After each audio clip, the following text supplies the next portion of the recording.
নমস্কাৰ পোনপ্ৰথমে সকলোকে মোৰ ফেচবুক পেজ আৰু ইউটিউব চেনেল মানচিত্ৰণ ক্ৰিয়েশ্যনলৈ স্বাগতম জনাইছোঁ আৰু আজি আপোনালোকৰ মাজলৈ এটা বিশেষ ভিডিঅ' লৈ আহিছোঁ আৰু এই ভিডিঅ'টোত মই আপোনালোকক আমাৰ চাহ জনগোষ্ঠীৰ কেইগৰাকীমান সুপ্ত প্ৰতিভাৱান ব্যক্তিৰ লগত মই চিনাকি কৰি দিম আৰু তেওঁলোকৰ স্কুলৰ লগত অকণমান আজি মই বাৰ্তালাপ কৰিম পোনপ্ৰথমে আজি এই বিশেষ অতিথি হিচাপে নিজৰ লোক সংস্কৃতি কলা কৃষ্টিক আগুৱাই লৈ যাবলৈ নিস্বাৰ্থভাৱে কাম কৰি যোৱা সংগীত শিল্পী সুজাতা বাইদেউ তাৰ মাজতে আমাৰ লগত আছে এগৰাকী ৰাষ্ট্ৰীয় আৰু আন্তঃৰাষ্ট্ৰীয় পৰ্যায়ৰ খেলুৱৈ তথা প্ৰশিক্ষক দীপু দাদা আৰু আমাৰ সাংস্কৃতিক জগতৰ লগত ওতঃপ্ৰোতভাৱে জড়িত আমাৰ অল ইণ্ডিয়া ৰেডিঅ' ডিব্ৰুগড়ৰ এংকাৰ মৈত্ৰী বাইদেউ আৰু এগৰাকী বিশেষ ব্যক্তি যিগৰাকী ব্যক্তি আমি হয়তো চিনি নাপাওঁ বহুতে নাজানো তেওঁ এই কাৰাটে এগৰাকী খেলুৱৈ আৰু এগৰাকী আমাৰ টি ট্ৰাইবৰ ছোৱালী হয় ৰেজিনা গোৱালা বাইদেউ চ' প্ৰথমতে মই তেওঁলোকক এখন ফুলাম গামোচাৰে মোৰ চেনেললৈ স্বাগতম জনাবলৈ বাইদেউ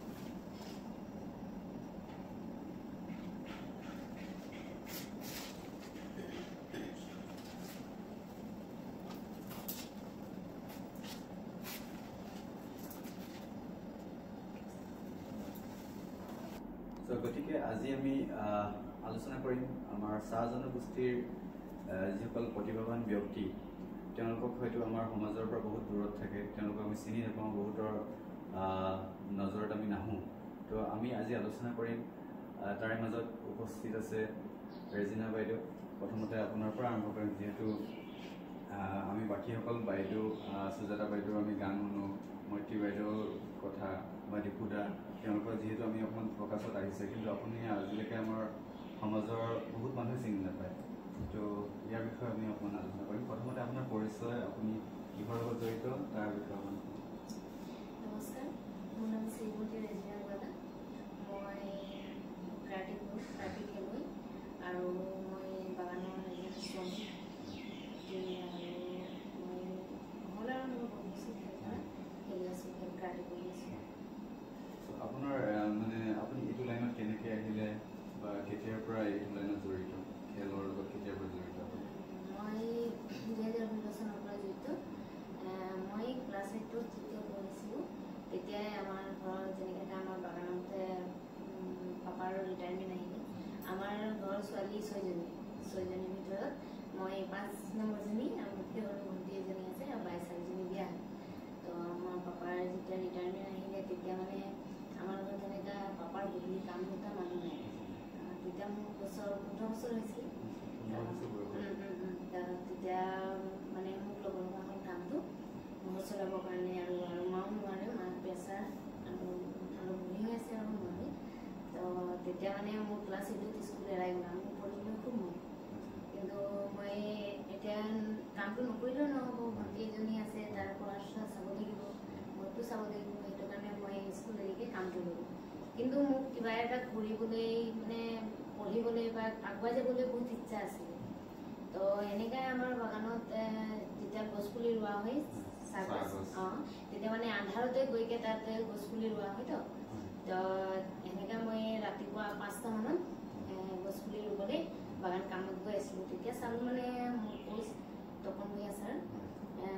তেখেতে মানে আমাৰ তাত গাঁৱৰে মানে এখন ফিল্ডত কাৰাটে শিকাই আছিলে তো মই সেনেকৈ যাওঁতে চালোঁ আমাৰ গাঁৱৰ কেইজনমান ছোৱালী আছিলে তো মই ভাবিলোঁ যে এইটো মোৰ ভণ্টি এজনী আছে মানে তাক কৰাম বুলি ভাবিলোঁ মই নোৱাৰিলেও সি কৰিব বুলি তো মোৰো ইচ্ছা আছিলে কিন্তু মই ভাবিলোঁ মোৰ কাম আছে সেইটো কাৰণে তো তাৰপিছত আহিলোঁ ঘৰ আহিকে আৰু এই ছোৱালীকেইজনীক লগ কৰিলোঁ তাৰপিছত সিহঁতি ক'লে তুমি দিব পাৰিবা তোমাৰ ভনী তো মই মোৰ ভনীক এডমিশ্যন কৰি দিলোঁ তাৰপিছত তাক এডমিশ্যন কৰিলোঁ সি বহুতে 1 বছৰমান শিকিলে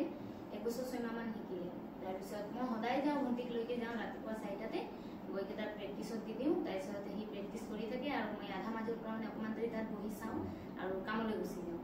তাৰপিছত সেনেকৈ কৰিলোঁ বহুত দিন এনেকৈ ৰখি থাকোঁ কৰিলোঁ তো ছাৰে এদিন মোক সুধিলে যে তোমাকো শিকিব মন যায় নেকি ইচ্ছা আছে নেকি বুলি কয় তুমি সদায় আহা বুলি তো মোক কৈছে আৰু মই শিকিব পাৰিম নেকি বুলি মোক কৈছোঁ তো কেলৈ নোৱাৰিবা কৈছে মই ছাৰ মোৰতো কাম থাকে মই সেনেকৈ পাৰিম জানো নেকি তো ছাৰে ক'লে যে কেলৈ ৰাতিপুৱা 4টাৰ পৰা প্ৰেক্টিছ কৰিবা আৰু 5:30 6টাত গুচি যাবা এনেকৈ ক'লে তুমি কামটো কৰিব পাৰিবা এনেকৈ তাৰপিছত ঠিক আছে বাৰু তাৰপিছত মই তাৰ নেক্সট দিনাখনৰ পৰা আহি গ'লোঁ তাৰপিছত সেনেকৈ প্ৰেক্টিছ কৰিলোঁ ভাল খেল চেল খেলিলোঁ তাৰপিছত যেতিয়াই খেলত যাওঁ চবেই সোধে কিমান ক্লাছত পঢ়া কোনটো স্কুলত পঢ়া এনেকুৱা সোধে তো মোক অলপ বেয়া লাগে আৰু মই স্কুল নাযাওঁ জাষ্ট খেল খেলিছোঁ তো প্ৰথম খেল খেলিব গৈছিলোঁ লামডিঙত তো তেতিয়া হেৰি আমাৰ ছাৰে মোক পইচা দিছিলে এডমিশ্যন ফিজ মানে তাতে হেৰি জইন কৰাই দিছিলে খেলিবলৈ তাৰপিছত মোৰ ড্ৰেছ নাছিলে বেলেগ এজনী ছোৱালীৰ পৰা ড্ৰেছ লৈ কিনে বুলি তুমি খেলিবা বুলি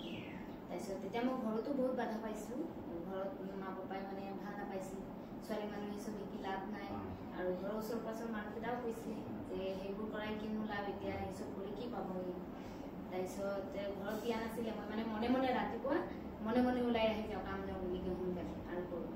তো তাৰপিছত প্ৰথম খেল খেলিলোঁ লামডিঙত তেতিয়া বেলেগৰ ড্ৰেছ লৈ খেলিলোঁ আৰু ভাল খেলিলোঁ তাৰপিছত ছাৰে চবেই মোক কয় ইমান ধুনীয়া তাৰপিছত লাহে লাহে ছাৰ মাষ্টৰ আৰু আছিলে সিহঁতৰ লগত চিনাকি হ'লোঁ তো তেতিয়া কয় মানে সি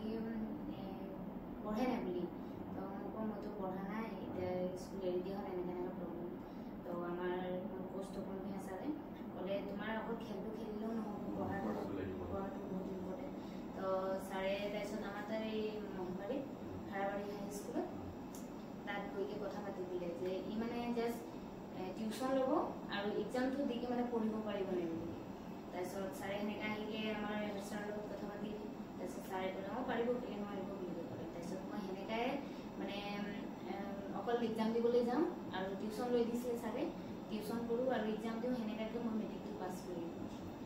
পাছ কৰিলোঁ তাৰপিছত সেনেকুৱাকৈ মেট্ৰিক পাছ কৰিকে 3 বছৰমান মোৰ গেপ হৈ গ'ল সেনেকৈ খেল চেল খেলিলোঁ বহুত খেল চেল খেলিলোঁ মৈদাম খেলিলোঁ তাৰপিছত এছিয়ান গেম খেলিলোঁ তাৰপিছত আমাৰ ষ্টেটত খেলিলোঁ ডিষ্ট্ৰিক্ট খেলিলোঁ সেনেকৈ খেলিলোঁ তাৰপিছত মই লাষ্ট টাইম চাব এছিয়ান গেম খেলিলোঁ আৰু তাতো মোক চৰকাৰৰ ফালৰ পৰা এটা সুবিধা দিছিলে 25,000 টকা এটা এমাউণ্ট দিছিলে ওৱান টাইম আৰু বাকী সেনেকুৱাতো সা সুবিধা পোৱা নাই তাৰপিছত আমাৰ বাগানৰ পৰাও মানে সংগঠন কেইটাও কৈছিলে যে হেল্প কৰি পঢ়াম সেনেকুৱা সেইটো একো মানে সুবিধা নিদিলে আৰু তাৰপিছত সেনেকৈ কষ্ট কৰি পঢ়িলোঁ আৰু খেলিলোঁ তাৰপিছত আমাৰ এতিয়া 3 বছৰৰ পিছত মেট্ৰিক দিয়া 3 বছৰৰ পিছত এতিয়া মোক আকৌ ছাৰে এডমিশ্যন কৰি দিলে কলেজত ডিব্ৰু কলেজত ফাৰ্ষ্ট ইয়েৰত পঢ়ি আছোঁ আৰু এইফালে কাৰ্টি কৰি আছোঁ সেনেকুৱাকৈ মানে মোৰ হেৰিটো উঠিলে আৰু যে মই কাৰ্টিটো জইন কৰিম এনেকৈ আৰু কৰি আছোঁ চ' আজি মই এই ভিডিঅ'টোত এই বিশেষকৈ ৰেজিনা বাইদেউৰ যি সংগ্ৰাম বা তেওঁৰ যি প্ৰাপ্য বা যি ধৰণে আগবাঢ়ি যাব লাগিছিলে তেওঁক হেল্প কৰিবলৈ ছ'চাইটিয়ে আমাক আমি ঢুকি নোপোৱা কিছুমান ঠাই আছে য'ত নেকি আমি তেওঁক হেল্প কৰিব লাগে চৰকাৰৰ ফালৰ পৰা সুবিধা পাব লাগে ইয়াৰ বিষয়তে আমি অকণমান আলোচনা কৰিম চ' মই পোনপ্ৰথমে সংগীত লগত জড়িত আমাৰ সুজাতা বাইদেউ এগৰাকী মহিলা হিচাপে তেওঁ যি সংগ্ৰাম কৰি আছে ৰেজিনা বাইদেউ তো বা কি আমাৰ চাহ জনগোষ্ঠীৰ এগৰাকী ছোৱালী তো আপুনিও চাহ জনগোষ্ঠীৰ হয় তো আমাৰ এই চাহ জনগোষ্ঠীৰ আমাৰ মহিলাসকলৰ লগত মানে যিবিলাক বিহেভিয়াৰ আমাৰ বাকী ভেদভাৱ আছে তো যেনেকৈ তাই কৈছে ছোৱালী হৈ পিনে তাই ইমান সৰুতে কিমান ডাঙৰ এটা বোজা বহন কৰিবলগীয়া হৈছে তো এইবিলাকৰ বিষয়ে আমি অকণমান আলোচনা কৰিম তো আপোনাৰ ফালৰ পৰা আপুনি দুআষাৰ কওক মোৰ ফালৰ পৰা মই এই কথাই ক'ব বিচাৰিছোঁ যে মহিলাৰ কাৰণে যিকোনো ফিল্ডত খেলৰ বুলি নহয় সংগীতৰ ক্ষেত্ৰত বুলি নহয় যিকোনো ক্ষেত্ৰতে বাধা বহুত আহে ভেদাভেদটো থাকেই বাৰু ভেদাভেদটো প্ৰথম কি হৈছে প্ৰথম চাপৰ্টটো আপোনাৰ ঘৰৰ পৰা আহিব লাগিব আজি আমি অন্য সম্প্ৰদায়ৰ লোকসকলক দেখোঁ সৰুৰ পৰা তেওঁলোকক ল'ৰাই হওক বা ছোৱালী হওক যিধৰণে তেওঁলোকক ট্ৰেইন কৰে বা তেওঁলোকক যিদৰে শিকায় যে আমাৰ ছোৱালীজনী বা ল'ৰাটো আগবাঢ়ি যাব কিন্তু আমাৰ সম্প্ৰদায়ৰ মানুহৰ ক্ষেত্ৰত দেখোঁ যে সম্পূৰ্ণ এটা বিপৰীত ৰূপ হয় আজি ৰেজিনাৰ কথাটো শুনি মোৰ নিজে মানে মোৰ নিজৰে কিবা লাগিছে যে ইমান এটা সংগ্ৰাম কৰি তাই আজি এৰি আছে আৰু তাইৰ নামটো মই সদায় পাই থাকোঁ বা ক'ৰবাত নিউজ অকণমান চেনেলত কিবা বা তাইৰ বাইক টাইপ লগত শুনিবলৈ পাওঁ কিন্তু ইমান ভিতৰুৱাকৈ কথাখিনি গম নাপাওঁ তো তাইৰ সংগ্ৰামটো শুনি এনেকুৱা লাগিছে যে আমাৰ মানুহখিনি ক'ব গ'লে আটাইতকৈ বেছি কষ্ট কৰা মানুহ হৈছে আমাৰ শ্ৰমিকখিনি আৰু চাহ শ্ৰমিকখিনি ইমান কষ্টকৈ যেতিয়া ল'ৰা ছোৱালীখিনিক ডাঙৰ দীঘল কৰে সেই ল'ৰা ছোৱালীখিনি ডাঙৰ দীঘল কৰাৰ পিছতে তেওঁলোকে ভাবে যে অকল ল'ৰাজনেই ঘৰৰ দায়িত্ব চম্ভালিব বা বহন কৰিব ইত্যাদি কিন্তু ছোৱালী এগৰাকীতো আজি তাই অকণমানি হয়তো এইখিনি চম্ভালি আছে তাই এতিয়া কৈছে যে 15 বছৰ বয়সত তাই দেউতাকৰ যিটো আমাৰ কয় যে ৰিটায়াৰমেণ্ট নাম কাটিলে চিটো সেই ছোৱালীজনীয়ে নথকা অৱস্থাত তাইতো ল'বই লাগিব দায়িত্ব তো এইটো বৰ দুখ লগা কথা যে আজি ইমান কষ্ট কৰি তাই কৰি আছে খেলিছে আকৌ তাই নিজেও কাম কৰে বুলি কৈছে তাই তো এইটো আটাইতকৈ দুখ লগা কথা তাই যিহেতু কৈছে যে সহায় কৰিম বুলি যে মানুহ নকৰে সেইটোতো বেয়া কথা নহয় আৰু মই এইটো কাৰণে কওঁ যে আপুনি যিহেতু সুধিলে যে মহিলাৰ ক্ষেত্ৰত কি এইটো মহিলাৰ ক্ষেত্ৰত ভেদাভেদ নহ'ল হয় যদি আমাৰ গাৰ্জেন ফালৰ পৰা এইটো ছাপৰ্ট আছে প্ৰথম হৈছে নিজৰ মা দেউতা সমাজখন বা ছ'চাইটি আমি পাছলৈ এৰিলোঁ কাৰণ যদি মোৰ ঘৰত আজি মোৰ মা দেউতাই যদি মোক ছাপৰ্ট কৰি আহে বা থিয় হৈ থাকে মোৰ তেতিয়া মই অইন মানুহৰ কথা হয়তো মোৰ ইমান গায়ে বা মোৰ কোনো দুখ নালাগিব কিন্তু যিহেতু মই নিজেও এইটো ফিল্ডত আহিছোঁ প্ৰথমে মোৰ সংগীত যাত্ৰা তেনেধৰণৰ আপুনি যে ক'লে ভেদাভেদ প্ৰথম দেউতাই প্ৰথম অৱস্থাত শিকালে ঠিকে আছিলে এই আমাৰ আগতে আপুনি হয়তো বাগিচাঞ্চলবিলাকত দেখিছে বা ৰেজিনা দেখিছে দাদাহঁত ক'বাত দেখিছে যে বছৰীয়া কিবা এটা ফাংচন পাতিলে মেনেজাৰবিলাক যেতিয়া এটা গেট টুগেডাৰ এটা হয় তেতিয়া তেনেধৰণৰ আমাৰ বাগিচাঞ্চলত মানে এটা প্ৰশ্ন আছিল যে বিহু বহাগী বিহুৱে পাতিব বা তেতিয়া পৰম্পৰা এনেকুৱা অনুষ্ঠান হোৱা নাছিলে অকণমান এটা গেট টুগেডাৰ পাতে মানে অফিচৰ ষ্টাফখিনি তাতে আৰু এনজয় কৰে আৰু গোটেই বছৰটো হেৰি এতিয়া সেই অনুষ্ঠানটোৰ কাৰণে মানে স্পেচিফিকলি মোক দেউতাই ক'লে তুমি তাত গান গাব লাহে লাহে লাহে এনেকুৱা লাগিলে যে তুমি মানে মোক তাত গান গাবৰ কাৰণে গানটো শিকাইছিলা নেকি তেনেকুৱা তাৰপিছত লাহে লাহে যেতিয়া শিকি গ'লো এটা পৰ্যায়ক্ৰমে দ্বিতীয় শ্ৰেণীৰ পৰা মই আৰম্ভ কৰিলোঁ শিকিবলৈ মোৰ গুৰুজনা আছে যোগেশ্বৰ চন্দ্ৰবাই তেখেতৰ ওচৰত মই শাস্ত্ৰীয় মিউজিক আৰু চাহ জনগোষ্ঠীয় গীত নাটকত গৱেষণা কৰি আছোঁ তো তেনেকৈ শিকোঁতে তেতিয়া সৰুকালি যেতিয়া দেখিলোঁ এইটো দেখোন এটা মানে ভাল ফিউচাৰ আছে কিন্তু তেতিয়া এইটো যে প্ৰগ্ৰেম কৰি টকা পইচা পাম নাম ফেমিলিটো ভবা নাছিলোঁ এটা ইচ্ছা আছিলে যে মই গান গাম আৰু নিজকে কণ্ঠশিল্পী হিচাপে মানে থিয় কৰিম প্ৰতিষ্ঠাও নহয় মানে এতিয়া বেলেগে যদি কেতিয়াবা গান গায় দেখোঁ যে কোনোবাই গান গোৱাৰ পাছত এটা হাত চাপৰি গ'লে সেই হাত চাপৰিটো নিচা মন নাছিলে যে ময়ো গাম এদিন মোৰ ৰাইজে মানে জানিব বা ভাল আৰু এটা হেৰি আছে ঠিক তেতিয়া ক্ৰমান্বয়ে সেই যেতিয়া মানে নিচা এটা থাকে বুলি কয় যে গায়কীৰ প্ৰতি সেইটোৰ প্ৰতি বহুত ডিপলি সোমাই যোৱাৰ পিছত এতিয়া আমাৰ কেছেটৰ দিন আছিল কেছেটৰ দিনত গোৱা আৰু আজি ক'ব পাৰে যে বহুতে নাজানে যে সুজাতা একচুৱেলি এতিয়াৰ দিনৰ পৰা এতিয়া নহয় সেই কেছেটৰ দিনৰ পৰা হেৰি কৰা তো তেতিয়াতে দেখিলোঁ যে কেছেট তেতিয়াতো টকা পইচাৰো বহুত হেৰি হয় লাহে লাহে যেতিয়া মোৰ ইণ্টাৰেষ্টটো বাঢ়িলে দেউতাৰ ইণ্টাৰেষ্টটো কমিলে এইটো ফিউচাৰ নাই পঢ়ি শুনি এইবিলাকত কি আছে চাকৰি কৰিব লাগে টিপিকেল যিটো মা দেউতাৰ যে ক'লে যে এইবিলাক কি কৰিবি একো নাই ভৱিষ্যত চাকৰি কৰিব লাগিব তো ঠিক তেনেকুৱা মানে মোৰ যি এটা হৈ গ'ল যে মই গানেই গাম আৰু দেউতাহঁতৰ আছিলে চাকৰি কৰিবই লাগিব তো তেনেকৈ মোৰ পঢ়াটো আধৰুৱা থাকি গ'ল গানৰ ক্ষেত্ৰত আৰু লাহে লাহে গৈ ইমানে এটা মানে মোৰ এডিক্টেড টাইপ হৈ গ'লোঁ মানে সংগীতটোৰ প্ৰতি এডিক্টেড হৈ গ'লোঁ যে মই গামেই তাৰপিছত সাংসাৰিক কিবা এটা এনেকুৱা ঘটনা এটা ঘটিল তাৰপিছত 10-12 বছৰ মই সংগীতৰ পৰা ট'টেলি বিৰত থাকিলোঁ তাৰপিছত আকৌ মই পুনৰ 2020 পৰা আকৌ ষ্টাৰ্ট কৰিলোঁ যে মই মোৰ নিজৰ শিক্ষণ লৈ যাম বুলি আগুৱাই আহিলোঁ তেতিয়া কি হ'ল খুব মানুহে মানে এইটো কৰিলে যে এইটো বয়সত গাব আমাৰ নিজৰ সতীৰ্থবৃন্দসকলে কৈছিল যে ইমান 12 বছৰ তাই মানে সংগীতৰ পৰা একেবাৰে আঁতৰত থাকিলে এতিয়া আহিনো কিনো মানে কিডাল কৰিব বৰ বেয়া এইকেইটাৰে কথাবিলাক মানে বেয়াকে ক'বলৈ মানুহে অকণমান হেৰি নকৰে তাৰপিছত মোৰ এটা ইচ্ছা আছিলে কি যে কাৰণ যিহেতু মই আমি এনেকুৱা এটা জনগোষ্ঠীৰ পৰা বিলং কৰোঁ য'ত আমাক সদায় মানুহে নেগলেক্টেড বুলিয়ে ভাবে আমাক যিমানে মানুহে শিক্ষিত বুলি যিমান শিক্ষিত মানুহ আমাৰ কাষত নাহক ভণ্টি ভাল বা বাইদেউ ভাল তুমি ভাল কৰিছা বা ৰেজিনা ভাল কৰিছা দেই বা জীবুতাদি ভাল হেৰি বা বাইদেউ যদি এপ্ৰিচিয়েট কৰে সেইটো খন্তেক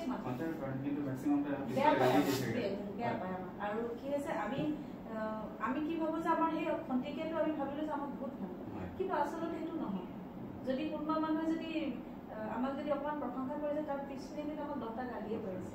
তো আমি সেই নেগলিজেঞ্চিৰ পৰা মই সেনেকৈ আহি পিছত চেষ্টা কৰিলোঁ যে নাই মোক যোনে যি ক'লেও মই কৰিমেই কাৰণ আজি মা দেউতা আছে আজি কৈছে কিন্তু কালি মা দেউতা নোহোৱা হ'লে মই কি কৰিম তেতিয়া মোক গাইডেন্স দিবলৈ কোন থাকিব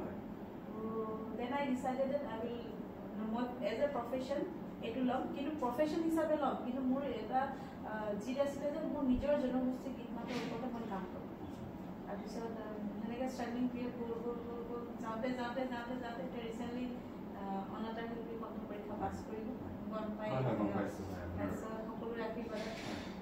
চবৰে হেৰি এটা আছিলে তাৰপিছত সেইখিনি কৰাৰ পিছত এতিয়া ইচ্ছা মানে এতিয়া মোৰ নিজৰ ইচ্ছা যে মই যিখিনি থলুৱা গীত মাত আছে যিখিনি হেৰাই গৈছে সেইখিনি বস্তুক আমি কেনেকৈ বাণীবদ্ধ কৰি ৰাখিব পাৰোঁ আৰু যিখিনি নিয়ম নীতি আছে বা গীত মাতৰ ওপৰত হওক বা বুজোৱাৰ ক্ষেত্ৰত হওক আৰু যিখিনি পুৰণা যিবিলাক ব্যক্তি আছে যিবিলাক ৰাইজে নাজানে তেওঁলোকক লৈ এটা প্ৰজেক্ট কৰাৰ আমি পৰিকল্পনা এটা কৰিছোঁ আৰু এই লগত মৈত্ৰীবাও জড়িত আছে আমাৰ এটা হেৰি কৰিছোঁ যে আমি অকল শিল্পীৰ দিশত নহয় খেলৰ ক্ষেত্ৰত হওক স্পৰ্টছ আৰু কালচাৰ দিশটো তাৰপিছত যিখিনি আমাৰ সাহিত্যিকসকল আছে শিল্পী বা যিখিনি আমাৰ শিল্পী বাদ্যযন্ত্ৰ বজোৱা আছে তেওঁলোকক লৈ আমি এটা মানে এটা ছ'চাইটি বুলি নকওঁ এটা গ্ৰুপ এটা ফৰ্ম কৰিম আৰু যাতে য'ত মানে আমি আমাৰ পুৰণা মানুহখিনিক আমি এটা ধৰি ৰাখিব পাৰিম আৰু যাতে এনেকুৱা এটা সম্বল সৃষ্টি কৰিম য'ত মানে নৱাগতখিনি যেতিয়া আহিব তেওঁলোকৰ কাৰণে যাতে একো প্ৰব্লেম নহয় আমি যিখিনি ফেচ কৰিলোঁ প্ৰব্লেম তো মই ইয়াৰ পিছত মৈত্ৰীবাৰ পিছত আহিম তাৰ আগত মই ডিপুদাৰ পৰা অকণমান ইয়াৰ বিষয়ে গম পাব জানিব বিচাৰিম যিহেতু ডিপুদা আমাৰ সাংস্কৃতিক জগতৰ আমাৰ বাইদেৱে ধুনীয়াকৈ তেওঁ কৈছে তেওঁ কি প্ৰব্লেম পাইছে তো ৰেজিনা বা তেওঁ যিহেতু খেলৰ লগত জড়িত তো আপুনি মষ্ট অফ ছিনিয়ৰ খেলুৱৈ আৰু আপোনাকো হয়তো বহুতে চিনি নাপায় যে আপুনি এজন ভাল কাৰাটে খেলিছে আৰু আন্তঃৰাষ্ট্ৰীয় পৰ্যায়লৈকে আপুনি গৈছে ৰাষ্ট্ৰীয় পৰ্যায়লৈকে তো তাৰ বিষয়ে আপোনাৰ অকণ এক্সপিৰিয়েঞ্চৰ বিষয়ে ক'ব বা আমাৰ এই এজ এ টি ট্ৰাইবৰ ল'ৰা হয় আপুনি এইখিনি পজিশ্যনত আপুনি আহিছে তো কেনেকুৱা ধৰণৰ আপোনাৰ প্ৰব্লেম ফেচ কৰিছে আপোনালোকে তো এইখিনি বিষয়ে আমি নমস্কাৰ পোনপ্ৰথমতে মই আপোনাক ধন্যবাদ জ্ঞাপন কৰিছোঁ আপুনি আজি আমাক ইম্পৰ্টেণ্ট কৰাৰ কাৰণে যিহেতু ক্ৰীড়া জগতৰ এজন মই খেলুৱৈ হিচাপে বৰ্তমান মই খেলুৱৈৰ লগতে মই প্ৰশিক্ষক হয় লগতে মই ছাত্ৰজনক ছাত্ৰৰ দায়িত্বত আছোঁ তো বিশেষকৈ মই খেলৰ লগত বেছি ইণ্টাৰেষ্ট কৰিছোঁ যিহেতু বৰ্তমান আপুনি নিজেই দেখিলে আপোনাৰ ওচৰত উদাহৰণ আছে ৰেজিনা কোনটো পৰ্যায়ৰ পৰা আজি ওলাই আহিবলগীয়া হৈছিল ক্ৰীড়া জগতখনত মানে এনেকুৱা এটা পৰ্যায় যিহেতু মই আজি প্ৰায় 26 বছৰ হৈছে মই 1998ৰ পৰা মই স্পৰ্টছৰ লগত জড়িত মই প্ৰথমতে তিনিচুকীয়া কাকপথাৰ অঞ্চলত আছিলোঁ তাতেই মই ষ্টাৰ্ট কৰিছিলোঁ যিহেতু মই প্ৰথমতে তাত মোৰ সম্বন্ধীয় এজন মামা আছিল তো সেই মামা মানে কাৰাটে খেলিছিলে কাৰাটে খেল তেওঁ এদিন ডিষ্ট্ৰিক্ট চেম্পিয়নশ্বিপ এখনত খেলি পিনে বেষ্ট ফাইটাৰ পাইছিল তো সেই বেষ্ট ফাইটাৰ যেতিয়া পাইছিলে সেই বেষ্ট ফাইটাৰ পোৱাৰ তেওঁৰ যিটো মানে মানুহে তেওঁক যিটো সন্মান কৰিছিলে বা এক্সাইটেড মানে ফূৰ্তি তেওঁ দেখি মোৰ নিজৰ কিবা এটা ভাল লাগিছিল মই তেওঁৰ পৰা অনুপ্ৰাণিত হৈছিলোঁ তেওঁ আজি যিটো জেগাত আহিছে মই কালি যদি যাব পৰাহেঁতেন তো সেই দিনৰ পৰা মোৰ এটা মানে ইচ্ছা হ'ল যে ময়ো কৰিব পাৰিম তো মই তেওঁৰ পৰা ইনস্পায়াৰ হৈছিলে তেতিয়াৰ পৰা ষ্টাৰ্ট কৰিলোঁ তাত জাষ্ট মই আনুষ্ঠানিকভাৱে অলপ দিন কৰিছিলোঁ যিহেতু তাৰ পৰা মই পুনৰ মোৰ শিৱসাগৰলৈ আহিবলৈ যাব শিৱসাগৰত আহি পুনৰ মই আনুষ্ঠানিকভাৱে মোৰ শিক্ষাগুৰু দেৱজিৎ গগৈ ছাৰৰ ওচৰত মই প্ৰশিক্ষণ ল'লোঁ আৰু তাত প্ৰশিক্ষণ লৈ প্ৰায় আপোনাৰ সেই প্ৰশিক্ষণৰ জৰিয়তে ছাৰে মানে আমাক যি ধৰণে ট্ৰেইন আপ কৰে মই প্ৰথমতে ছাৰক ইয়াৰ পৰা ধন্যবাদ জ্ঞাপন কৰিছোঁ ছাৰ মোৰ কাৰণে ভগৱান হয় ছাৰৰ কাৰণে আজি মই ইয়াত পঢ়িব পাইছোঁ ছাৰহঁতে মানে কি ইমানখিনি আমাক ছাপৰ্ট কৰিছিলে ছাৰে আমাক ভৰিত ধৰি আমাক শিকায়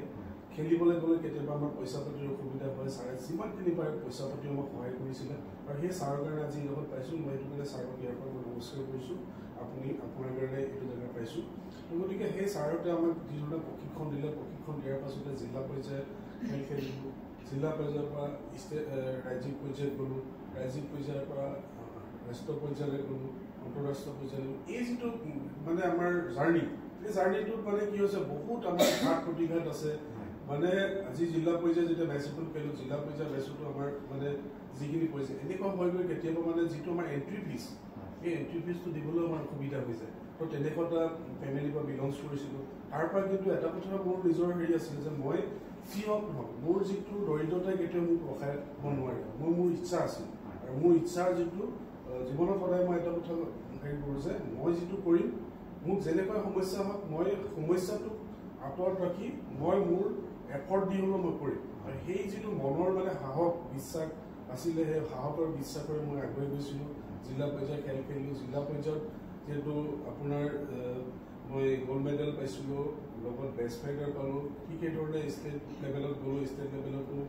ষ্টেট লেভেলত যিখিনি মেডেল আছিলে বেষ্ট ফাইটাৰৰ পৰা আপোনাৰ গ'ল্ড মেডেল পৰা চেম্পিয়ন অফ দ্য চেম্পিয়ন যিটো আমাৰ হেৰি থাকে মানে এইটো অপেন চেলেঞ্জৰ এটা হেৰি থাকে তো গোটেইখিনি মেডেল ষ্টেট লেভেলত পাবলৈ সক্ষম হৈছিলোঁ এইখিনি যথেষ্ট কষ্ট কৰি আছিলোঁ আৰু তাত মানে এদিন এনেকুৱা হ'ল এই ধৰণে আগুৱাই যাওঁতে এটা পৰ্যায় আহিলে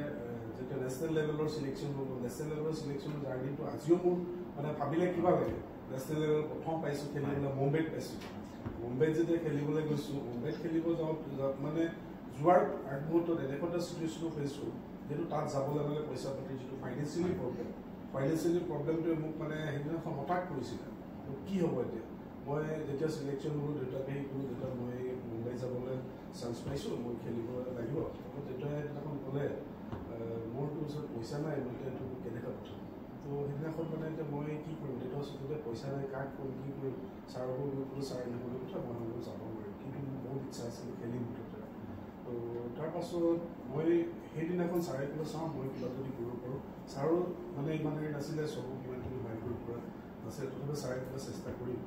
তো ঠিক সেইদিনাখন ৰাতি দেউতাই হঠাৎ মোক ক'লে ঘৰৰ পাছফালে গছ এজোপা আছিলে গছজোপা বহুত ডাঙৰ গছ আছিলে ওচৰতে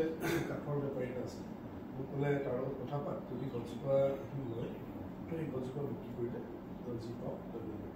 তই লগালগ গৈ মানে হেৰি কৰি সেই গছজোপা বিক্ৰী কৰি পইচা পাই নেশ্যনেল লেভেলত গৈ খেলিছোঁ মানে সেইদিনাখন মই অনুভৱ কৰিছোঁ মানে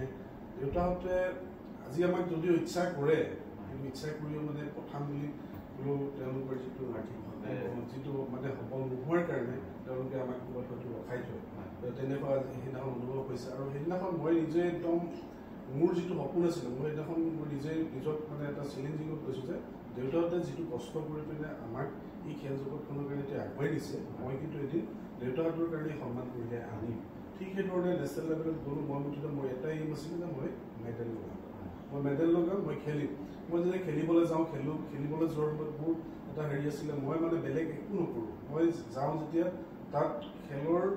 আমাৰ যিবোৰ ইভেণ্ট থাকে মই ইভেণ্টৰ যিখিনি খেল অকল গোটেই খেলবোৰ মই চাওঁ কোনে কেনেকুৱা খেলিছে কি কৰিছে সেইটো আৰু মই ৰুমত এই গোটেইখিনি এক্সপেৰিমেণ্ট কৰি থাকোঁ মই এইটো প্লেয়াৰৰ লগত যদি পাওঁ কেনেকৈ খেলিম এইটো প্লেয়াৰৰ লগত কেনেকৈ খেলিম এই গোটেই বস্তুবোৰ হেৰি কৰি তো সেইদিনাখন মই তাত খেলি তাত মই গ'ল্ড মেডেল পাব নোৱাৰিলোঁ যিহেতু একেটা ইভেণ্টত মোৰ ছিনিয়ৰজনে খেলিছিলে তাৰ কাৰণে মই তাত প্ৰথম চিলভাৰ মেডেল পালোঁ তো চিলভাৰ মেডেল পালোঁ ঠিক সেইধৰণে বিভিন্ন মানে অসমৰ বাহিৰত বিভিন্ন জেগাত উৰিষ্যা হওক পাঞ্জাৱ হওক দিল্লী হওক কেলকাতা হওক বিভিন্ন জেগাত খেলিলোঁ বিভিন্ন ধৰণৰ মেডেল পালোঁ তাৰপাছত আহিলে ইণ্টাৰনেশ্যনেল লেভেলৰ যিটো জাৰ্ণি ইণ্টাৰনেশ্যনেল লেভেলৰ যে জাৰ্ণি চিলেকশ্যন হ'ল তেতিয়া শ্ৰীলংকাৰ মানে মোৰ যিটো সপোন আছিলে যে মই ইণ্ডিয়াৰ বাহিৰত যাম খেলিম এনেধৰণৰ এটা সপোন আছিলে তো সেই সপোনটো মানে মোৰ বাস্তৱত পৰিণত হ'বলৈ দিনটো আহিছে আৰু যেতিয়া চিলেকশ্যন হ'ব কিন্তু সেইদিনাখনো মই হতাশ হ'লোঁ কাৰণ আউট অফ ইণ্ডিয়া যেতিয়া খেলিব যাওঁ ফাইনেন্সিয়েলি কণ্ডিশ্যনৰ কথা থাকে আৰু মানে কেনেকৈ কি কৰিম এতিয়া ঠিক সেইধৰণে মোৰ জীৱনৰ সেইদিনাখন এটা বস্তু মোৰ অনুভৱ কৰিলোঁ যে মই সেইদিনাখন অৰ্গেনাইজেশ্যনৰ লগত নিজে জড়িত থকাৰ কাৰণে অকণমান মোৰ ক'ৰবাত সুবিধা হ'ল ছাপৰ্ট হ'ল ঠিক সেইধৰণে ময়ো আমাৰ যিহেতু নেতাসকল আছে নহয় আজি তেওঁলোকৰ নাম ভুল হ'ব মই ঠিক সেইধৰণে যেতিয়া ইণ্টাৰনেশ্যনেল চিলেকশ্যন হ'ল মই আমাৰ বৰ্তমান কলিয়াবৰৰ সাংসদ আমাৰ ক্ষেত্ৰত আছে ডাঙৰীয়া ঠিক সেইধৰণে তেখেতৰ মিনিষ্টাৰ আছিল পৃথিৱী মাঝি ডাঙৰীয়া বা আমাৰ যিসকল লোকেল বিধায়ক আছিল বা যিসকল চিনাকি আছিল তেওঁলোকৰ লগত মোৰ কথা বতৰা হ'ল ঠিক সেইখিনি ক্ষেত্ৰত মোক আমাৰ গড়গাঁও কলেজৰ বৰ্তমান মানে প্ৰবক্তা আমাৰ অনিল তাঁতী ছাৰে মোক যথেষ্ট সহায় কৰিছে তেওঁকো এটা মই ধন্যবাদ জ্ঞাপন কৰিছোঁ ঠিক সেইধৰণে মোক চালনী ছাত্ৰ সন্থাৰ মানে আমাৰ সেই সময়ৰ বৰ্তমান প্ৰাক্তন সভাপতি প্ৰহ্লাদ বৰা ডাঙৰীয়া লগতে পৱন বেতিয়া ডাঙৰীয়া তেওঁলোকে যথেষ্ট সহায় কৰিলে তেওঁলোকে সহায় কৰিছে মোক ONGCৰ লগত মানে তেওঁলোকে লগ লগাই দিলে ঠিক সেইদৰে ONGC কিন্তু ONGC ধন্যবাদ কৰিছোঁ তেওঁলোকে টোটেলি মোৰ স্পনচাৰ দায়িত্ব ল'লে আৰু টোটেলি তেওঁলোকে অহা যোৱা খোৱাৰ পৰা আদি কৰি গোটেই বস্তু তেওঁলোকে দায়িত্ব লৈ মোক যিমান পইচা লাগে চব তেওঁলোকে দিছিলে ঠিক পইচা পাতিৰ ক্ষেত্ৰত পৃথিৱীবাদী ছাৰ মোক যথেষ্ট সহায় কৰিলে কামাখ্যা প্ৰসাদ প্ৰসাদীয়ে মই অন্যান্য দল সংগঠন আজি আমাৰ মাজত নাই পশ্চিমী কুমাৰ চেতিয়া টাইম ছাত্ৰ সন্থাৰ সেইবোৰ মানে মুখ্য উপদেষ্টা আছিলে তেওঁ মোক সহায় কৰিছিলে আছুৱে সহায় কৰিছিলে বিভিন্ন দল সংগঠনক সহায় কৰিছিলে তেওঁলোকক ইয়াৰ পৰা ধৰণৰ মোৰ পৰিয়ালবৰ্গই মোৰ সকলোৱে মোক সহায় মোৰ বন্ধুৱে সহায় কৰিলে ঠিক সেই ধৰণৰ সহায় সহযোগিতাত মই সেই ইণ্টাৰনেশ্যনেল খেলিব গ'লোঁ শ্ৰীলংকাত গৈ শ্ৰীলংকাত খেলি সোণৰ পদক পাবলৈ সক্ষম হ'লোঁ তো সেই সোণৰ পদক যেতিয়া পালোঁ তাৰ পাছতে মানে কি হ'ল আৰু এটা পৰ্যায়লৈ যাবলৈ তাতে সুবিধা পালোঁ তো সেই সুবিধা যেতিয়া পালোঁ যিহেতু লাষ্ট আমাৰ 2013ত মই শ্ৰীলংকাত গ'ল্ড মেডেল পাইছিলোঁ 2013ত গ'ল্ড মেডেল পোৱাৰ পাছত তাৰ নেক্সট ইয়েৰ 2014ত জাপানৰ ৱৰ্ল্ড চেম্পিয়নশ্বিপৰ কাৰণে মই চিলেকশ্যন হৈছিলোঁ তো সেই ৱৰ্ল্ড চেম্পিয়নশ্বিপৰ কাৰণে যাবলৈ তেতিয়া মোৰ যিহেতু এটা লাইন বনি গ'ল লাইন বনি যোৱাৰ পাছত ONGCৰ লগত কথা হ'ল তেওঁলোকে বোলে ঠিক আছে তোমাৰ যিমান পইচা পাতি হয় সকলো পইচা পাতি আমি আৰু সেই সময়ত এজন মানে তেওঁ ইডি মানে সঞ্চালক আমাৰ বৰুৱা পানী এজন আছিলে তো তেওঁ যিহেতু যথেষ্টখিনি সহায় কৰিছিলে আৰু তেওঁ মানে এনেকুৱা আছিলে মোক মানে কান্ধত ধৰি লৈ যায় কয় তই জিকিব লাগিব তই যদি হাৰত তোক মই মাৰিম তেনেকুৱা ধৰণৰ অলপ ধেমেলীয়া তত্ত্ব আছিলে তেওঁ আৰু তই জিকিয়া তোক মই চাকৰি লাগে ONGCলৈ চাকৰি দিয়াই আছোঁ তো তেওঁ কমিটমেণ্ট কৰিলে কমিটমেণ্ট কৰাৰ পাছত দুৰ্ভাগ্যজনক কথা তেওঁলোকে পইচা পাতি মোক চব দিলে চব দিয়াৰ পাছত কি হ'ল জাপানৰ টুৰ্ণামেণ্টৰ কাৰণে আমি প্ৰায় ৰেডি হৈছিলোঁ টিকেট চিকেট চব হৈ গৈছিলে হৈ যোৱাৰ পাছত তাত চুনামি আহিলে চুনামি অহাৰ পাছত আপোনাৰ খেল পষ্টপন হ'ল খেল পষ্টপন হোৱাৰ পাছত আপোনাৰ কি হ'ল আমাৰ যিখিনি পইচা পাতিৰ টিকেটৰ পৰা যিমান খৰচ আছিলে সেই যিখিনি আমি পইচাটো আমাৰ মানে যিজন এছ'চিয়েশ্যন আছিলে এছ'চিয়েশ্যনৰ আণ্ডাৰত গোটেই পইচাটো দিয়া হৈ পৰিছে কিন্তু ONGC এটা বস্তু তেওঁলোকে যিমান পইচা দিয়ে চব ইউটিলাইজেশ্যন চাৰ্টিফিকেট দিব লাগে তো এই ইউটিলাইজেশ্যন চাৰ্টিফিকেটৰ কাৰণে তেওঁলোকে যেতিয়া পইচা খৰচ হ'লে আমি ইউটিলাইজেশ্যন চাৰ্টিফিকেট দিব নোৱাৰোঁ তো এই বস্তুটোত কি হ'ল আমাৰ এছ'চিয়েশ্যনৰ যিসকল মুৰব্বী আছিলে মই আজি তেওঁলোকৰ ধিক্কাৰ জনাইছোঁ যিহেতু এছ'চিয়েশ্যনৰ মুৰব্বীয়ে মোক তেওঁলোকে ইণ্টাৰনেশ্যনেল গ'ল্ড মেডেল পোৱালে তাৰ পাছতো মই ধিক্কাৰ জনাবলৈ মই বাধ্য তেওঁৰ নাম হৈছে ভাগ্যৱান বৰুৱা তেওঁ এজন মানে লম্পট দালাল বুলি মই আপোনালোকে চেনেলৰ জৰিয়তে কৈছোঁ যিহেতু তেওঁ কি কৰিলে আমাৰ অসমৰ আৰু অৰুণাচলৰ কেইবাগৰাকী প্লেয়াৰ প্ৰায় 2 লাখ কোটি টকা আমি দিছোঁ 2 লাখ কোটি টকা আজি তাৰিখলৈকে তেওঁলোকে এটা পইচা মানে তেওঁ কৈছে যে এইটো আমাৰ এজেঞ্চিক দিলে ঠিক আছে তেওঁলোকে এছ'চিয়েশ্যনৰ জৰিয়তে লিখিতভাৱে গোটেই বস্তুখিনি ONGCক বা যোনে য'ৰ পৰা স্পনচাৰ কৰিছে এইখিনি তেওঁলোকে দিয়াৰ ব্যৱস্থা কৰিবলৈ তেওঁলোকে নিদিলে তেওঁলোকে আজি তাৰিখত তেওঁলোকে ফোন ৰিচিভ নকৰে তেওঁলোকে আমাক পলাই কৰে গতিকে তেওঁলোকে যিহেতু মোৰ যিটো মানে কেৰিয়াৰ বিশেষকৈ মই ভাগ্যৱান বৰুৱাই কাৰণ ONGC যদি মই সেইদিনাখন সেই গেমখন খেলিব পাৰিলোঁ সেইটো বিষয়ে ONGC চাকৰি মই কৰি থাকিব সেই তেনেকুৱা ধৰণৰ মানে দুৰ্ভাগ্যজনকভাৱে আজি সেই চাকৰিৰ পৰা বঞ্চিত হ'লোঁ বা খেল খেলাৰ সময়ত বিভিন্ন মানে তিতা কেহা যথেষ্টখিনি অভিজ্ঞতা আৰু ফাইনেন্সিয়েলি দিশত আপোনালোকে জানে চাকৰি বস্তুৰ বিশেষকৈ আমাৰ খেলুৱৈসকল আৰ্থিকভাৱে একেবাৰে সবল নোহোৱাৰ কাৰণে যিখিনি সমস্যাৰ সন্মুখীন হ'লে ব্যক্তিগতভাৱে মই নিজেই মই মানে এইখিনি গম পাওঁ আৰু আজি আপোনালোকে উদাহৰণ দেখিছে নাছিলে তো মই এই আপোনালোকৰ মঞ্চৰ জৰিয়তে এটা বস্তু আহ্বান কৰোঁ আমি যিহেতু খেলিলোঁ বৰ্তমান মই এজন কোচ আৰু মই বৰ্তমানো চেষ্টা কৰি আছোঁ যে মই লাষ্ট গেম আৰু খেলিব পাৰোঁ নেকি তাৰ কাৰণে মই নিজক নিজে মানে চেষ্টা কৰি আছোঁ প্ৰেক্টিছো কৰি আছোঁ তো মই মোৰ নিজৰ কথা মই নকওঁ কিন্তু মই ৰেজিনাৰ দৰে ছোৱালী খেলুৱৈক মই চৰকাৰকো অনুৰোধ জনাইছোঁ যিহেতু মই আগতো মই ফেচবুকতো কেইবাবাৰ লিখিছোঁ মই দল সংগঠনকো আমাৰ নিজৰ সংগঠনকো মই কৈছোঁ ৰেজিনাৰ দৰে ছোৱালীক যদি কেনেবাকৈ অকণমান উলিয়াই দিব পাৰে আমাৰ কাৰণে তাই আজি ধৰক ইণ্টাৰনেশ্যনেল লেভেলত গৌৰৱ কঢ়িয়াই আনিব একদম মই আজি আপোনালোকক কৈছোঁ গতিকে মই এই আহ্বানতে ইয়াৰ জৰিয়তে মই এটা কথা কওঁ যে আমাৰ যিহেতু সংগঠন হিচাপে সাধাৰণ ছাত্ৰ সন্থা আছে কেন্দ্ৰীয় সমিতিৰ সভাপতি সম্পাদকৰ লগতে বা অন্যান্য দল সংগঠন মই সকলোকে অনুৰোধ জনাইছোঁ অন্ততঃ জনগোষ্ঠীটোৰ যেতিয়া দায়িত্ব লৈছে জনগোষ্ঠীৰ সুপ্ত যিসকল প্ৰতিভা আছে আজি ৰেজিনা গ'লে বুলি নহয় আৰু বহুত এনেকুৱা প্ৰতিভা আছে তো তেওঁলোকৰ কাৰণে কিন্তু অকণমান চিন্তা কৰিব লাগিব মই নাই কৰা বুলি কোৱা নাই কিন্তু তেওঁলোকে নতুনত্বভাৱে কেনেকৈ তেওঁলোকক উলিয়াই আনিব পৰা যিহেতু আমাৰ সাধাৰণ ছাত্ৰ সন্থাত আজি তাৰিখত আপোনাৰ বিভাগ আছে কালচাৰেল বিভাগ আছে বা স্পৰ্টছৰ বিভাগ আছে আজি স্পৰ্টছৰ ছেক্ৰেটাৰী যেতিয়া দায়িত্ব আছে তেওঁলোকে যদি আমাৰ অসমৰ যিসকল প্ৰতিভাৱান খেলুৱৈ আছে এই খেলুৱৈসকলক কি ধৰণে উলিয়াই দিব পাৰি তেওঁলোকৰ কাৰণে যদি এটা প্লেন প্ৰগ্ৰেম কৰে চাদৰী ছাত্ৰসন্থাৰ মানে এনেকুৱা এটা ফাণ্ড নাই যে পইচা পাতি দি সহায় কৰিব অন্ততঃ সেই প্ৰতিভাসকলক উলিয়াই আনি চৰকাৰৰ ওচৰত তেওঁলোকৰ সমস্যাখিনি দাঙি ধৰিব পাৰিব এই কথাখিনি অন্ততঃ মানে তেওঁলোকে যদি ইনিচিয়েটিভ লয় অৱশ্যে ভাল হ'ব অন্ততঃ জনগোষ্ঠীৰ খেলুৱৈ নহয় ঠিক ধৰণে কালচাৰ দিশত যদি আছে বা সাহিত্যৰ দিশত আছে যিটো দিশতে যিখিনি প্ৰতিভা আছে এই প্ৰতিভাখিনি উলিয়াই নিয়াৰ কাৰণে কিন্তু আমাৰ জনগোষ্ঠীয় দল সংগঠন বা যিসকল বুদ্ধিজীৱী আছে তেওঁলোকে যদি মাত নামাতে তেওঁলোকে যদি ইনিচিয়েটিভ নলয় কেতিয়াও কিন্তু আমি যিমান কৈ আছোঁ যে ডেভেলপ এই ডেভেলপটো কিন্তু অকল মুখত হ'ব কিন্তু কামত নহ'ব এই কথাখিনিকে মোৰ ফালৰ পৰা কৰোঁ বাকী মানে মই আশা কৰোঁ অন্ততঃ আপোনাৰ এই চেমিনাৰৰ জৰিয়তে মেছেজ যাওক ৰেজিমেণ্ট অন্ততঃ এটা জায়গা পাওক মই নিজেও লাষ্ট আপোনাৰ যিহেতু ইণ্টাৰনেশ্যনেল আমাৰ এখন খেল হৈছিলে গুৱাহাটী ক্লাছ যিখন নেতাজী কাপ মই নেতাজী কাপৰ যিজন প্ৰেচিডেণ্ট বৰ্তমান অসম চৰকাৰৰ এতিয়া আপোনাৰ তেওঁ সাংসদ পৰিমল শুক্লবৈদ্য তেওঁ হৈ গৈছে আমাৰ নেতাজী কাপৰ সভাপতি আছিলে মই নিজে উইলিংলি ৰেজিনাক লৈ গৈ চিনাকি কৰোৱাৰ লগতে তেওঁ গোটেই বিষয়বস্তুখিনি ক'লোঁ যিহেতু আপোনালোকে তাইৰ সংগ্ৰামৰ কথা শুনিলে তাইৰ লেখীয়া ছোৱালীজনীক যদি অকণমান সহায় কৰে তাই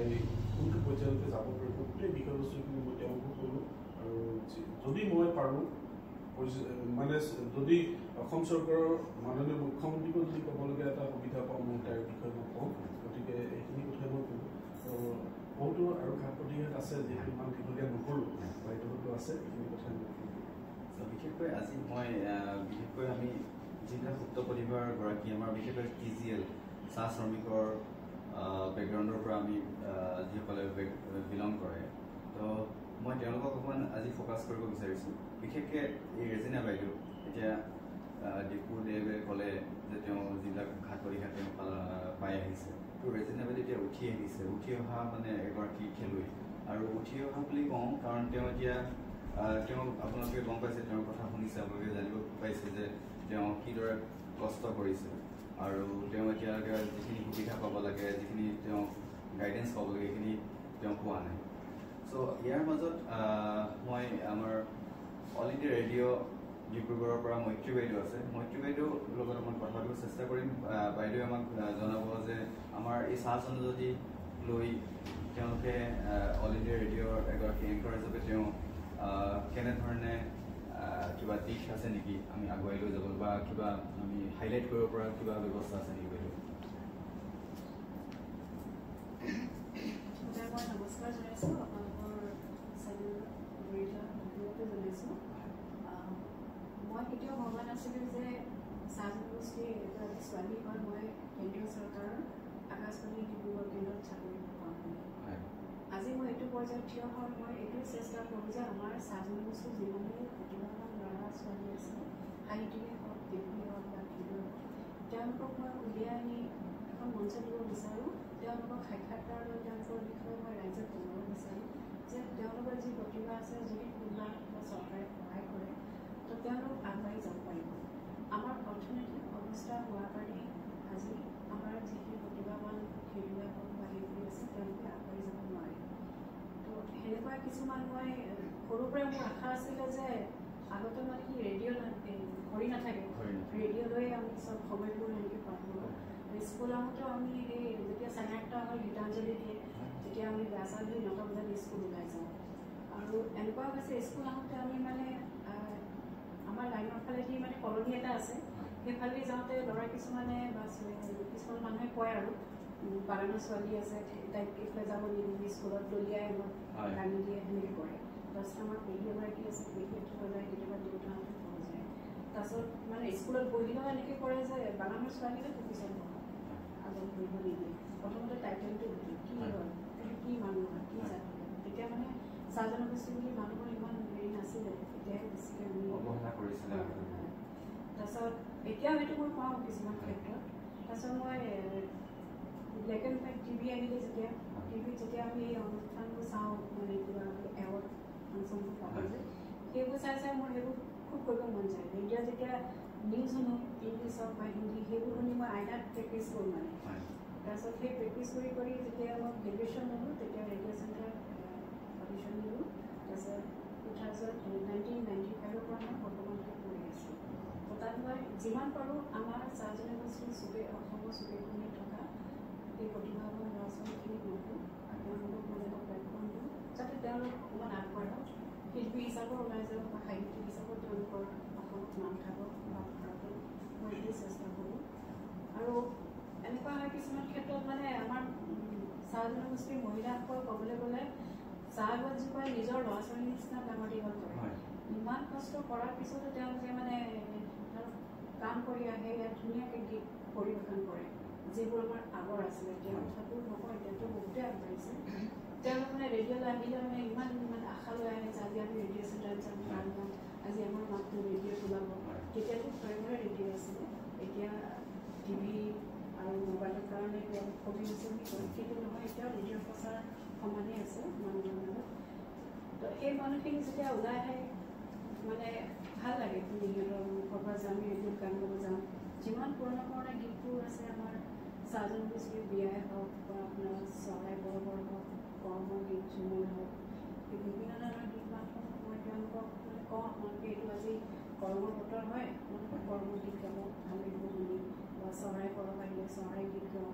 বা আপোনাৰ হেৰি হ'লে আপোনাৰ যিটো টুচু পূজাৰ গীত হয় তেওঁলোকক এনেকৈ মাতি আনো, তেওঁলোক মানে পূৰা নিজে প্ৰিপেয়াৰ হৈ আহে গায়। আৰু যেতিয়া সিহঁতি গায় মানে ইয়াত এনেকুৱা হৈ যায় যে আমি কেতিয়াও ভবা নাছিলোঁ যে মই ৰেডিঅ' চেণ্টাৰত আহি আমি গাব পাৰোঁ। তো সেই তেওঁলোকৰ মনৰ সেইটো শুনি ভাল লাগে কেতিয়াবা। আৰু এতিয়া সুজাতা কথাই কওঁ, তাই বহুত কষ্ট কৰি এতিয়া আমাৰ আকাশবাণী ডিব্ৰুগড় কেন্দ্ৰৰ যিটো অডিশ্যনৰ পাছ কৰিছে, এনেকুৱা আৰু বহুতো আছিলে, কিন্তু কিছুমানেহে ধৰক হেৰি হৈছে। কিছু এই মানে প্ৰশিক্ষণ নোহোৱাৰ কাৰণে যে তেওঁলোকে আজি আগবাঢ়িব পৰা নাই বা অৰ্থনৈতিক অৱস্থাৰ কাৰণে যে আগবাঢ়িব পৰা নাই, সেইটো এটা মানে আমাৰ সমাজত হেৰি আছে সমস্যা। বাইদেউ বা দাদা, মই ভাবোঁ ময়ো এজন আদিবাসী ল'ৰা হিচাপে ময়ো নিজে অনুভৱ কৰোঁ আমাৰ গাইডেঞ্চটো বহুত কম। গাইডেঞ্চটো বহুত কম। অৰ্থনৈতিকভাৱেতো আমি একেবাৰে জৰুলা, যিহেতু আমাৰ চাহ শ্ৰমিকসকলৰ আপুনি মজুৰি চাবলৈ গ'লে আপুনি আজি 250 টকা আজি দিনত হৈছে, 250 টকা দিনত আজি কি হ'ব? আজিকালি 1 কেজি চাহ মানে আপুনি যদি পাচলি কিনিব যায় 100 টকাৰ তলত নাই। তেনেহ'লে আপুনি যদি এদিনত হাজিৰা এজন মানুহে যদি কামনি কৰিব আৰু খাওঁতা মানুহ ঘৰত কমচে কম কিমানজন থাকে আপুনি গম পায়। লগতে আমাৰ পৰিয়ালৰ আগৰ দিনত চাবলৈ গ'লে আমাৰ পৰিয়াল পৰিকল্পনা নাছিলে, প্ৰায় আপুনি ল'ৰা ছোৱালীৰ সংখ্যা বেছি আৰু কাম কৰোঁতা এজন নহয় বাৰু। তো এতিয়া সেইটো লাহেকৈ অলপ কমিছে বাৰু, শিক্ষিত হাৰো আমাৰ বাঢ়িছে, কিন্তু এই 250 টকা মজুৰি এতিয়াও পায়। আৰু চাওকচোন আপুনি ৰাতিপুৱা 7টা বজাৰ পৰা সন্ধিয়া 4টা বজালৈকে কাম কৰা, লগতে সেই বিশেষকৈ মহিলাগৰাকীৰ ওপৰত বেছি আপোনাৰ প্ৰেছাৰ থাকে ঘৰৰ, কাৰণ তেওঁ ঘৰত কামৰ পৰা ভাত পানী বনাই ল'ৰা ছোৱালীক খুৱাই গৈ স্কুললৈ পঠোৱাৰ পৰা তেওঁ কামলৈ যাব, কামৰ পৰা অহাৰ পিছত আকৌ খৰি মাৰি বিচাৰি গধূলি সাঁজ বনাব লাগিব, খুৱাব লাগিব। চ' আপোনালোকে নিশ্চয় এইবিলাক উপলব্ধি কৰিছে। ত' আৰু এইবিলাকৰ কাৰণে আমাৰ আজি সমাজখন বেক টু বেক আমি এতিয়া যেনেকৈ তেওঁ কৈছে যে দেউতাৰ পাৰ্মানেণ্টটো তেওঁ কৰিবলগীয়া হৈছে, তেওঁ হয়তো নিজৰ প্ৰতিভাক আপুনি মানে প্ৰাধান্য দিব পৰা নাই। তেওঁ যিমানখিনি ফ'কাছ কৰিব লাগিছিলে খেলৰ প্ৰতি তেওঁ ফ'কাছ কৰিব পৰা নাই, কাৰণ তেওঁ কাম যাব লাগিব, চিটটো ৰাখিব লাগিব, নহ'লে হয়তো ঘৰৰ মাটিডোখৰ বা ঘৰৰ ভেটিটো আজি নাথাকিব, তেওঁ ক'ত থাকিব? এনেকুৱা নহয় যে আমাৰ নিজৰ ঘৰৰ মাটি এডোখৰ আছে, নিজৰ এখন ঘৰ আছে। তাৰ বিষয়ে আপোনালোকৰ অকণমান মই আপোনালোকৰ পৰা জানিব বিচাৰিছোঁ। এই বিষয়ত আমাৰ দাদাই ভাবিব হয়, মানে এইটো বিষয়ত ক'বলৈ গ'লে আজিৰ তাৰিখত চৰকাৰখনৰ যথেষ্ট মানে হেমাহি বুলি কওঁ, যিহেতু জনগোষ্ঠীটোক হেমাহি দৃষ্টিৰে তেওঁলোকে চাইছে। যিহেতু চাওক, আজি এইখিনি বস্তু চাবলৈ গ'লে আজি আপোনাৰ যেতিয়া আপোনাৰ কৰোণা মহামাৰী ৰোগ হৈছিলে, তো সেই সময়ত সমগ্ৰ পৃথিৱীতে কিন্তু মানুহে বাহিৰলৈ ওলাই অহাৰ এটা পৰিৱেশ নাছিলে। সেই সময়ত কিন্তু অসমৰ অৰ্থনৈতিক অৱস্থাটো ৰক্ষণাবেক্ষণ কৰিবলৈ কাৰণে বা অৰ্থনৈতিক অৱস্থাটো তেওঁলোকে টনকিয়াল কৰিবলৈ কাৰণে একমাত্ৰ চাহ জনগোষ্ঠীৰ ৰাইজেই লাগি আছিলে। সেই সময়ত কিন্তু চৰকাৰে এই বস্তুটো কেতিয়াও চোৱা নাছিলে যে চাহ জনগোষ্ঠীৰ ৰাইজৰ গাত কিন্তু তেতিয়া কৰোণা লগা নাছিলে। তেওঁলোকে কিন্তু সেই টাইমতো কাম কৰি আছিলে আৰু তেওঁলোকৰ জৰিয়তে অসমৰ অৰ্থনৈতিক অৱস্থাটো সেই সময়ত বাছি হৈ থাকিলে নহ'লে কিন্তু অসম আজিৰ তাৰিখত একেবাৰে অৰ্থনৈতিকভাৱে কোঙা হৈ পৰিলে কিন্তু ইমানখিনি কষ্টৰ ত্যাগ কৰাৰ পাছতো আজি ৰাজনৈতিক নেতাসকলে যেতিয়া আপোনালোকৰ মানে তেওঁলোকৰ ইলেকশ্যন আহে ইলেকশ্যনৰ সময়ত ডাঙৰ ডাঙৰ তেওঁলোকে কথা কয় তেওঁলোকে 351 টকা মজুৰি কৰাৰ কথা কয় চাহ জনগোষ্ঠীক জনজাতিকৰণৰ কথা কয় তেওঁলোকে ভূমিৰ অধিকাৰৰ কথা কয় তেওঁলোকে বহুত ডাঙৰ ডাঙৰ প্ৰতিশ্ৰুতি দি গ'ল প্ৰতিশ্ৰুতি মাত্ৰ প্ৰতিশ্ৰুতি হৈ থাকিলে যিহেতু আজিৰ তাৰিখত এটা কথা চাওক এতিয়া আপোনাৰ MP ইলেকশ্যন হৈ গ'ল আকৌ এতিয়া বিধানসভা ইলেকশ্যন আহিব তেওঁলোকৰ যিহেতু 2014 তেওঁলোকে 351 টকাৰ কৰাৰ কথা ক'লে তেওঁলোকে ভূমিৰ অধিকাৰৰ কথা ক'লে আজি 200 বছৰ অতিক্ৰম কৰিব যেহেতু চাহ জনগোষ্ঠী 200 বছৰ অতিক্ৰম কৰিবলৈ হ'ল কিন্তু আজি তাৰিখলৈকে ভূমি অধিকাৰ তেওঁলোকে নাপালে কিন্তু পাইছে 100ৰ ভিতৰত 20% মন্ত্ৰী পাইছে 80% এতিয়াও বাকী আছে এতিয়া 2000 মানে আপোনাৰ এতিয়া 2026ত বিধানসভা ইলেকশ্যন হ'ব তাৰ সেই সময়তো আহিব নৰেন্দ্ৰ মোদী আহিব ডাঙৰ ডাঙৰ নেতাসকল আহিব তেওঁলোকে ডাঙৰ ডাঙৰ ভাষণ দিব তেওঁলোকে এনাউন্সমেণ্টখিনি মাত্ৰ আজিৰ তাৰিখত অসম চৰকাৰখনে কি কৰিছে বা ভাৰত চৰকাৰখনে এডভাৰটাইজমেণ্টৰ ৰাজনীতিহে কৰি আছে এডভাৰটাইজমেণ্ট কৰিছে তাৰ বিনিময়ত যিখিনি দিব লাগে কিন্তু জনগোষ্ঠীটো 250 টকাৰ এটা পৰিয়াল চলিব পাৰে নেকি 250 টকা আজিৰ তাৰিখত মানে তেওঁলোকৰ দৈনন্দিন যিখিনি খোৱা বোৱাৰ যিটো ব্যৱস্থা সেইটোৱে নকৰিব 100 টকা আজি পাচলিৰ দাম 100 টকাৰ ওপৰত মানে আপোনাৰ মিঠাতেল আলু দাইল যিটো মানে বৰ্তমান বজাৰৰ যিটো দাম তো সেই পৰ্যায়ত চাবলৈ গ'লে আৰু 250 টকাৰ এটা ফেমিলি কেতিয়াও নচলে তেওঁলোকে তেওঁলোকৰ পেটৰ কথা চিন্তা কৰিব নে তেওঁলোকে তেওঁলোকৰ ল'ৰা ছোৱালী শিক্ষাৰ কথা চিন্তা কৰিব না বেলেগ এখন পৃথিৱীৰ কথা চিন্তা কৰিব পাৰিব গতিকে আজিৰ তাৰিখত এই গোটেই চাহ জনগোষ্ঠীৰ যিটো মানে ডেভেলপমেণ্ট যিটো মানে অৰ্থনৈতিকভাৱে ডেভেলপমেণ্ট তেওঁলোকে নোহোৱাৰ মূল কাৰণটো হৈছে চৰকাৰখনে তেওঁলোকক কৰিব বিচৰা নাই কাৰণ এটা কথা চাওক আজি যদি চাহ জনগোষ্ঠীৰ প্ৰতিজন ছাত্ৰ ছাত্ৰী যদি শিক্ষিত হয় প্ৰতিজন ছাত্ৰ ছাত্ৰী বা তাৰ প্ৰতিজন মানুহে যদি জনা শুনা হ'লে কিন্তু সেই চৰকাৰখনে বা সেই ৰাজনীতিক নেতাসকলে তাত ৰাজনীতি কৰিব নোৱাৰিব তেওঁলোকৰ সেই মিছা প্ৰতিশ্ৰুতি তেওঁলোকে সেই সময়তে প্ৰতিবাদ কৰিব তথাপিও আজিৰ তাৰিখত যথেষ্টখিনি কষ্ট কৰি নিজৰ প্ৰতিভাৰ ফলত বহুতো শিক্ষিত ছাত্ৰ ছাত্ৰী ওলাই আহিছে ওলাই আমাৰ ছাত্ৰটো কিন্তু সংগ্ৰাম আমিও আজি ছাত্ৰ সন্থা হিচাপে যথেষ্ট সংগ্ৰাম কৰি আহিছোঁ কিন্তু আজিৰ তাৰিখলৈকে যিখিনি প্ৰাপ্য পাব লাগে আজিৰ তাৰিখতো আমি পোৱা নাই কিন্তু দুৰ্ভাগ্যজনক কথা যিটো সময়ত মানে আপোনাৰ মানুহে ক'ৰ পৰা ক'ত গুচি গ'ল আমাৰ মানুহে কিন্তু মৌলিক অধিকাৰটোৰ কাৰণে এতিয়াও যুদ্ধ কৰি থাকিব পাৰিছে নিজৰ অংগবস্ত্ৰ শাস্ত্ৰৰ কাৰণে যুদ্ধ কৰি থাকিব গতিকে আহ্বান কৰিছোঁ অন্ততঃ চাহ জনগোষ্ঠীৰ ৰাইজক যিটো হেমাহী দৃষ্টিৰে চৰকাৰখন এতিয়াও চাই আছে এই হেমাহী দৃষ্টি তেওঁলোকে অন্ততঃ চাহ জনগোষ্ঠীৰ ৰাইজক যিহেতু চৰকাৰখন বৰ্তমান ক'বলৈ গ'লে চাহ জনগোষ্ঠীৰ কাৰণে চৰকাৰখন টিকি আছে বা চলি আছে তো এই চাহ জনগোষ্ঠী যদি অল্টাৰনেটিভ হয় বিজেপি চৰকাৰখন কেতিয়াও নাথাকে গতিকে এই বাবদে 2026 বিধানসভাৰ ইলেকশ্যনৰ আগত তেওঁলোকে যদি সঠিক সিদ্ধান্ত নলয় কিন্তু চাহ জনগোষ্ঠীৰ ৰাইজে ইয়াৰ ওপৰত কিন্তু নিৰ্ণায়ক ভূমিকা লয় গতিকে মই কৈছোঁ মই দেখিছোঁ আমাৰ বহুত ক্ষেত্ৰত যেতিয়া ইলেকশ্যন আহে যিকোনো চৰকাৰ হওক বিজেপি হওক কংগ্ৰেছ হওক আমাৰ চাহ জনগোষ্ঠীৰ যিটো ভোট সেইটোৰ ওপৰত বহুত ডিপেণ্ড কৰে আৰু মই ভাবোঁ আই থিংক এই চাহ জনগোষ্ঠীৰ আমাৰ যিমানখিনি ভোটাধিকাৰ আছে তেওঁলোকে সঠিকভাৱে তেওঁলোকৰ ভোট যোন ঠাইত দিব লাগে তেওঁলোকে চাগে নিজৰ মতে নিদিয়ে তেওঁলোকক হয়তো কোনোবাই ক'ব যে আজি ইয়াত ভোট দি দিবা তেওঁলোকে একচুৱেলি নাজানে মেইন চৰকাৰ কোন আছে বা কাক তেওঁলোকে ভোট দিছে আপোনালোকে এইটো অনুভৱ কৰেনে